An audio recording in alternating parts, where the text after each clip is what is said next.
नमस्कार, आप देख रहे हैं एफिडेविट लाइव। मैं हूं दीक्षा। आइए जानते हैं दिन भर में आज हुई प्रमुख गतिविधियां। मुख्यमंत्री योगी आदित्यनाथ ने आज अपने गोरखपुर प्रवास के तीसरे दिन गुरु गोरक्षनाथ में जनता दर्शन के कार्यक्रम में फरियादियों की समस्याओं को सुना। उन्होंने अधिकारियों से कहा कि दबंगों द्वारा जमीन कब्जा किए जाने के मामले में वो किसी भी स्थिति में कोई कोताही न बरतें। ठंड के बढ़ते प्रकोप को देखते हुए गोरखपुर चिड़ियाघर में आवासित जानवरों के लिए किए जा रहे हैं विशेष प्रावधान।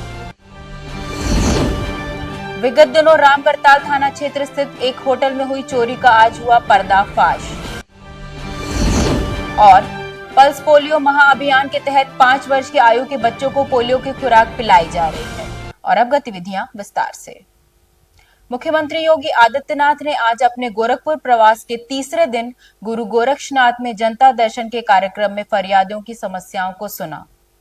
उन्होंने अधिकारियों को कड़ी चेतावनी देते हुए कहा कि दबंगों द्वारा जमीन कब्जा किए जाने के मामले में वो किसी भी स्थिति में कोई कोताही न बरतें।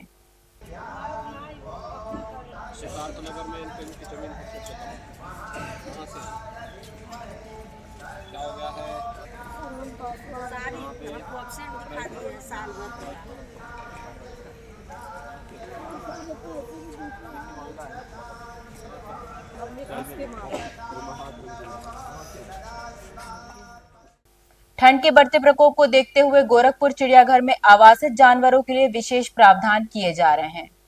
कुछ जानवरों के बाड़ों में हीटर आदि की व्यवस्था करके उसे ठंड से बचने की सहायता दी जा रही है। वहीं कुछ जानवरों के बाड़ों में पुआल आदि की भी व्यवस्था की गई है। साथ ही अस्थायी अलाव की भी उचित व्यवस्था की जा रही है।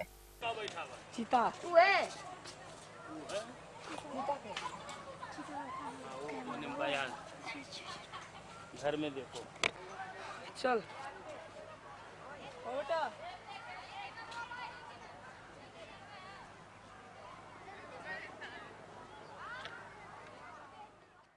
जैसे कि प्राणी उद्यान का मुख्य उद्देश्य होता है कि सभी जो वन्य जीव हैं वो सुरक्षित रहें, स्वस्थ रहें। इसलिए जब ये टेम्परेचर कम हो जाता है, जब ठंड का मौसम आ जाता है, तो हम लोग उसमें उनको ठंड ना लगे उसके लिए तमाम इंतजामात कर देते हैं। जैसे कि कुछ बाड़े हैं जहाँ पे वन्य जीव नाइट सेल के अंदर रहते हैं, जैसे टाइगर, लायन, लेपर्ड, हाइना, उल्फ, इस तरीके के जो जानवर हैं उनके लिए हम लोग हीटर का प्रयोग करते हैं या ब्लोअर लगा देते हैं अंदर। हर सेल के लिए, हर जानवर के लिए 1-1 हीटर या 2-2 हीटर लगा के रखते हैं। जैसे भालू है उसके लिए भी हीटर और ब्लोअर लगता है। कुछ वन्य जीव ऐसे हैं जिनको पुआल की ज़रूरत पड़ती है, जैसे कि जो हिरन प्रजाति के वन्य जीव हैं उनके लिए पुआल और इस तरीके से जो एक ढकी हुई जगह देते हैं जिससे कि वो ठंड में अपने आप को बचा के सुरक्षित रख सकें। विगत दिनों रामगढ़ताल थाना क्षेत्र स्थित एक होटल में हुई चोरी का पर्दाफाश करते हुए एसएसपी डॉक्टर गौरव ग्रोवर ने कहा कि इस मामले में अंतर्राज्यीय चोरी करने वाले गिरोह के एक सदस्य का पर्दाफाश हुआ है। उन्होंने बताया कि चोरी करने वाले गुजरात राज्य के बालसाड़ निवासी जयेश राव जी को उक्त चोरी के सामान के साथ गिरफ्तार कर जेल भेज दिया गया। देखिए, जनपद गोरखपुर के थाना रामगढ़ताल क्षेत्र में 16 नवंबर को एक प्रतिष्ठित होटल में एक शादी का मांगलिक कार्यक्रम चल रहा था। उसी मांगलिक कार्यक्रम के बाद सूचना आई कि वहाँ पर जिन फैमिली के घर पे ये फंक्शन था उनके वहाँ पर रूम बुक थे और उनके एक रूम में से काफ़ी मात्रा में कैश, ज्वेलरी और बाकी चीज़ें चोरी हो गई। इस तरह की घटना एक प्रतिष्ठित होटल में इस तरह की घटना जब घटित हुई तो उसको बहुत ही गंभीरता से लिया गया। वादी द्वारा जो जानकारियां दी गई उसके आधार पर मुकदमा पंजीकृत किया गया। होटल से सभी सीसीटीवी कैमरास को एक्सेस किया गया।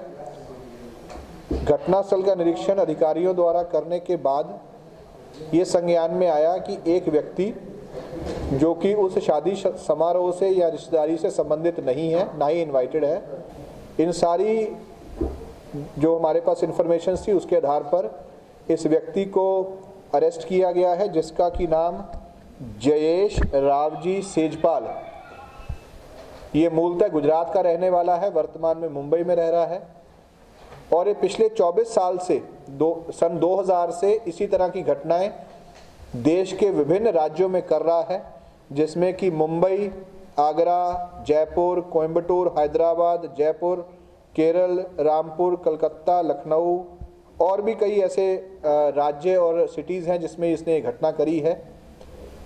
इसको हिरासत में लेकर के पूछताछ किया गया तो इसके पास से जो घटना में चोरी किया हुआ सामान था वो बरामद हुआ है। इसको अरेस्ट करके जेल भेजा जा रहा है।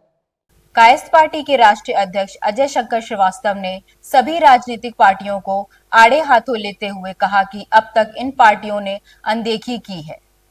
उन्होंने कहा कि कायस्थ समाज को संगठित करते हुए आगामी 15 दिसंबर को कायस्थ स्वाभिमान रैली और सहभोज का आयोजन किया जाएगा। कायस्थ समाज का आज़ादी के बाद से लगातार सामाजिक, आर्थिक और राजनीतिक पतन हो रहा है। इस रैली में कायस्थ समाज के सामाजिक, आर्थिक और राजनीतिक पतन पर व्यापक चर्चा होगी और एक रणनीति तैयार की जाएगी कि जैसे आज़ादी से पूर्व हम लोगों का सभी क्षेत्रों में वर्चस्व कायम था, पुनः वर्चस्व कैसे स्थापित किया जाए। पल्स पोलियो अभियान के तहत 5 वर्ष की आयु के बच्चों को पोलियो की खुराक पिलाई जा रही है।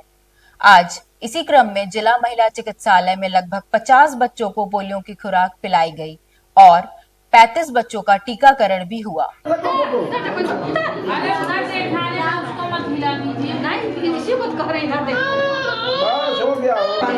खाली इंजेक्शन नहीं है, उसका कार्ड बनेगा, उसका रजिस्ट्रेशन हो जाएगा। महिला चिकित्सालय की एक कर्मी ने बताया कि देखिए, यहाँ टीका तो रोज लगता है महिला हॉस्पिटल में। और रही बात पोलियो अभियान की, तो 0 से 5 साल तक के सभी बच्चों को पिलाया जाता है। जब अभियान चलता है, अभियान के तहत लोग घर घर जाती हैं। उसके लिए हमारे सब सेंटर बने हुए हैं, वहाँ से भी लोग, सबका एरिया डिसाइड होता है किस दिन किस क्षेत्र में किसको जाना है। और यहाँ तो रोज ही चलता है, टीका के साथ भी पिलाया जाता है, प्लस ट्रांजिट बूथ लगता है, उसमें भी दिया जाता है। इन दिनों विभिन्न सड़कों पर हर रोज जाम की समस्या से लोगों को कई दिक्कतों का सामना करना पड़ रहा है। हमारे संवाददाता पंकज विश्वकर्मा ने बताया कि अव्यवस्थित आवागमन से हर दिनों लोगों को कठिनाइयों से दो चार होना पड़ रहा है।